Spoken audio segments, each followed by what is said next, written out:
ये कहानी आधारित है खुद से ही झूठ। कहानी जरूर सुनिए, सुन के अच्छा लगेगा। गुस्से में है बॉस, यह मीटिंग के शुरू में ही पता चल गया था।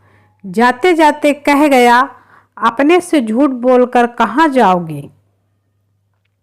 हम अगर अपने प्रति ईमानदार नहीं हैं तो दूसरों के प्रति कैसे हो सकती हैं।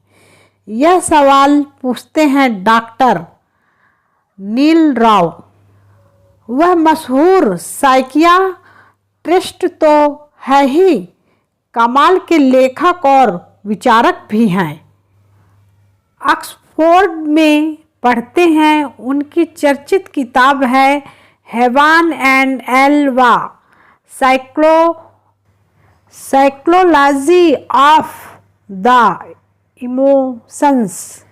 कभी कभी हम अपने से झूठ बोलते हैं या अक्सर हम अपने से झूठ बोलते हैं। अब झूठ तो झूठ होता है, चाहे हम अपने से बोलें या दूसरों से। दोनों ही हाल में हम अपने को ही ठगते हैं। एक झूठ की बुनियाद आखिर कब तक टिकेगी। हम अपनी एक दुनिया में रहते हैं, उसे बसाते हुए हम एक झूठ को ही सच समझ लेते हैं या उसे दोहराते दोहराते सच समझने लगते हैं। अक्सर हमें लगता है कि इस झूठ का दूसरे को क्या पता, लेकिन जिंदगी की वह बुनियाद इतनी कमज़ोर होती है कि अचानक किसी समय गिर पड़ती है। मज़ेदार बात है, तब भी हम अपने को नहीं कोसते, किसी दूसरे को कोसने लगते हैं। हम मानने को तैयार ही नहीं होते हैं कि गड़बड़ हमने की थी।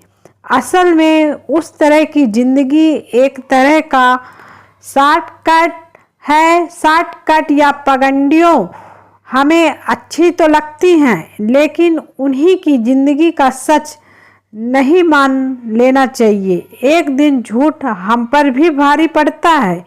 ज़िंदगी में ईमानदार का मतलब होता है, हम अगर अपने लिए ईमानदार नहीं हैं तो दूसरों के लिए हो ही नहीं सकते। अपना झूठ दूसरों के लिए सच नहीं हो सकता।